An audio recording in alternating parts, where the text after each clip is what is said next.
Helmet walked up to the tree to check the wire. He noticed that the wire was made of steel. He was thankful that Bashir did not come across this trap. Our boy knew that Bashir would have died if he came across such a trap. Helmet immediately turned around to check his surroundings for more traps. Fortunately, there were no more traps in the area.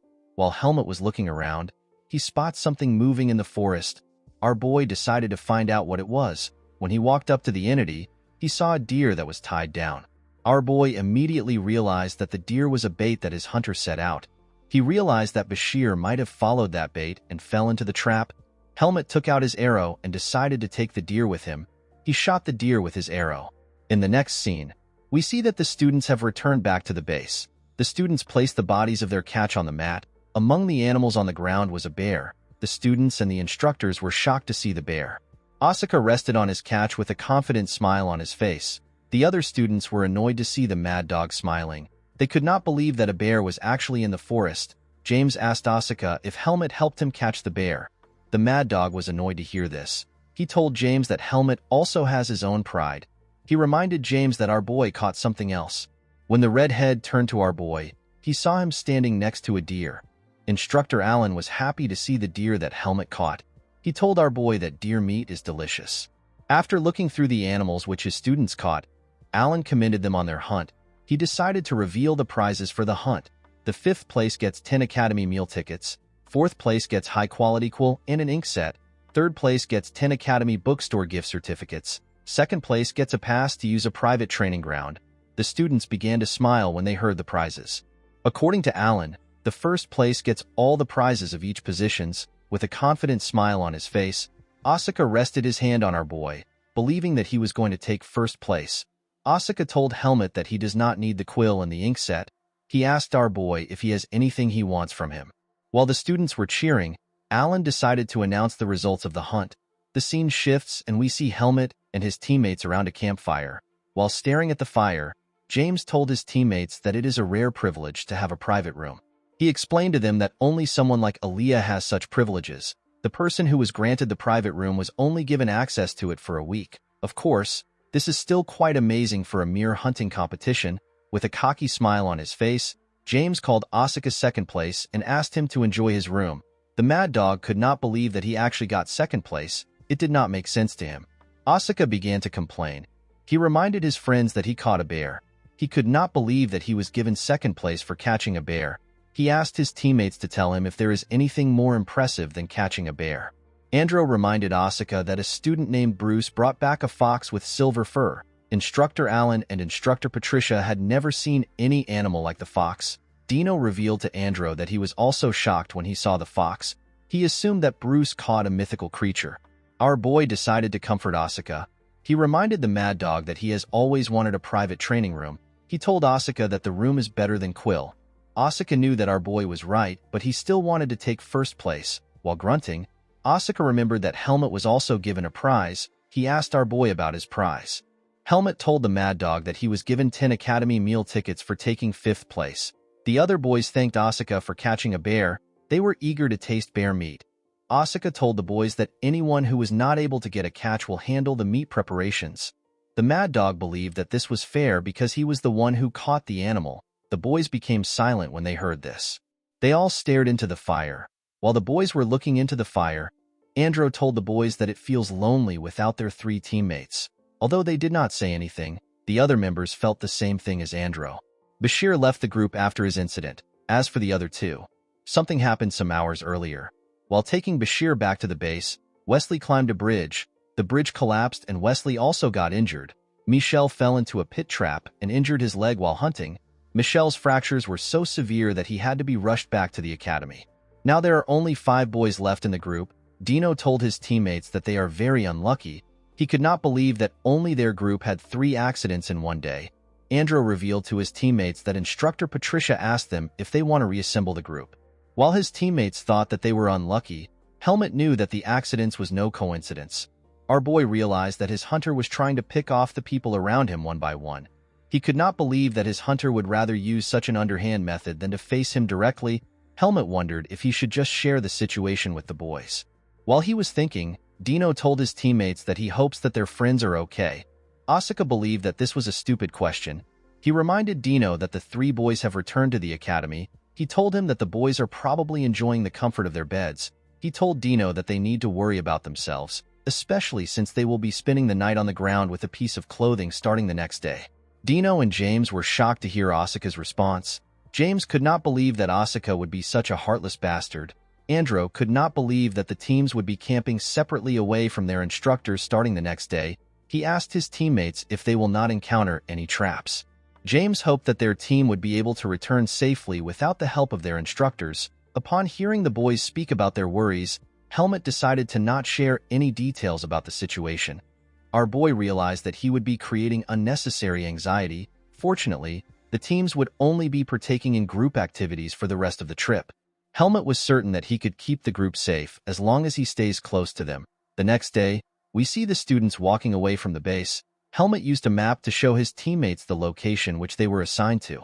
He told the boys that they will be able to get to their location within 4 hours if they use their horses. After saying this, Helmet closed the map and the boys began their journey.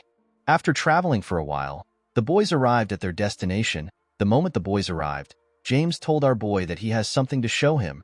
The redhead took Helmet to a place near a spring. James explained to our boy that the ground is flat so they can sit and rest. More importantly, they have a spring so they do not need to walk around to search for some water. James believed that their group was lucky to find a nice spot in the middle of the mountains. Helmet got down from his horse and walked up to the spring. Our boy dipped his hand into the spring and took a small amount of water to taste. Helmet was relieved to see that the water was not poisoned.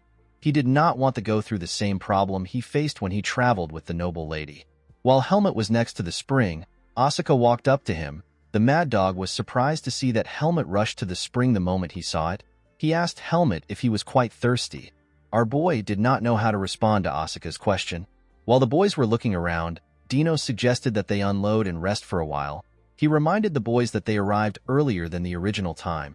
He told them that they have time to spare. James told the boys that they still have a lot of food from yesterday. He told them that he will try to get some firewood later. As the boys slowly unpacked, our boy looked around the area. In the evening, we see that the boys have set up their camp. The boys sat outside and gathered around the campfire.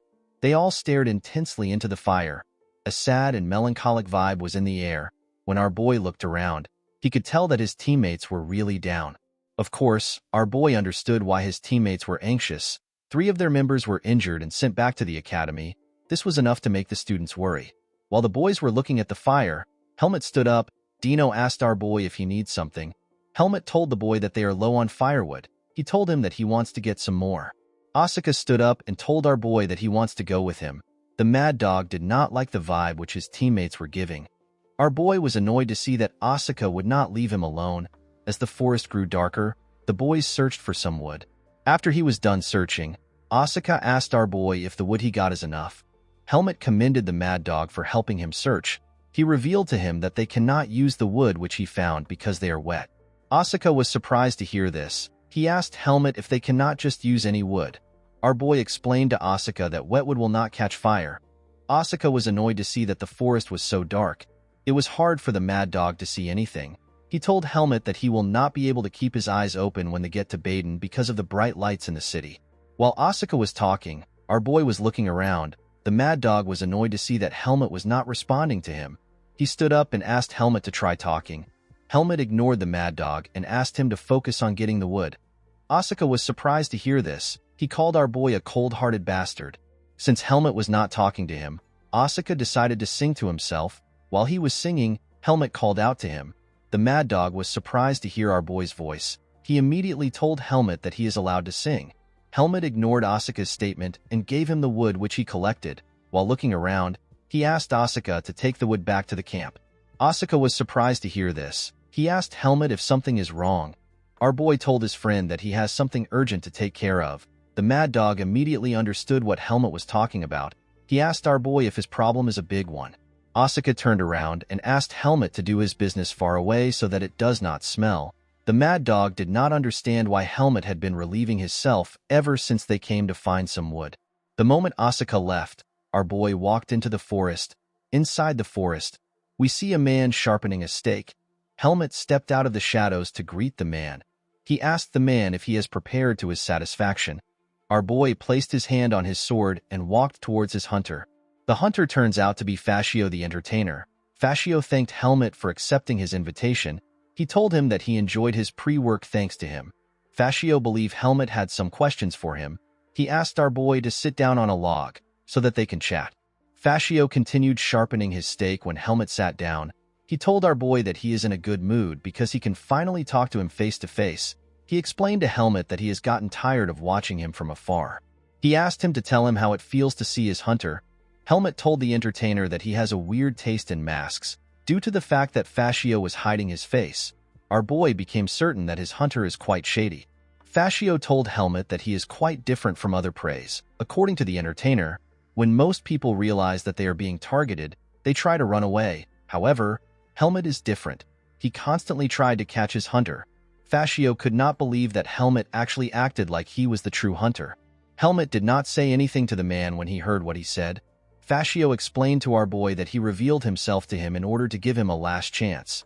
The entertainer told Helmet that they both have a lot of things in common. Immediately he said this.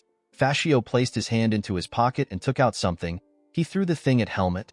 The moment the thing got close to him, Helmet placed his hand on his sword. To our boy's surprise, Fascio threw a worm at him. The moment he threw the worm at Helmet, Fascio introduced himself to him. He told our boy that he is the entertainer of the Dark of Hawkeye, an elite group that is directly under the leader of the Black Hawk.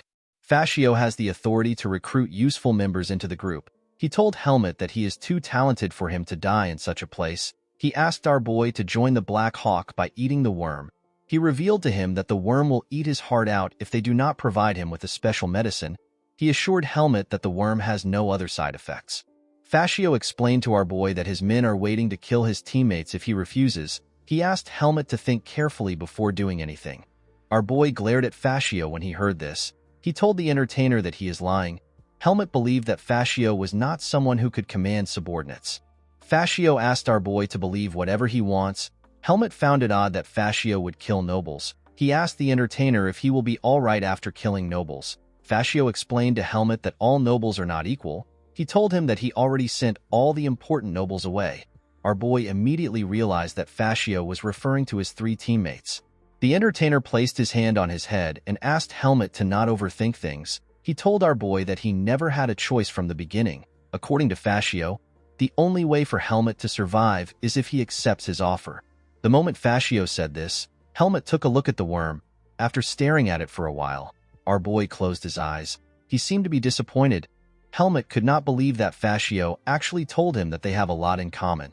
He used his leg to crush the worm and took a stance. He told the entertainer that he did not properly look into him. The moment Helmet said this, he rushed to attack him. Fascio threw his stake at a trap button in order to trigger a trap. Multiple steel wires came out of the ground and tried to tear Helmet apart. Unfortunately for Fascio, such traps could not stop our boy. Helmet imbued his sword with vis and used it to cut through the wire. Our boy closed the gap between himself and the entertainer. With a menacing look on his face, Helmet told Fascio that the whole problem will be solved if he kills him now. Our boy swung his sword and tried to tear Fascio apart.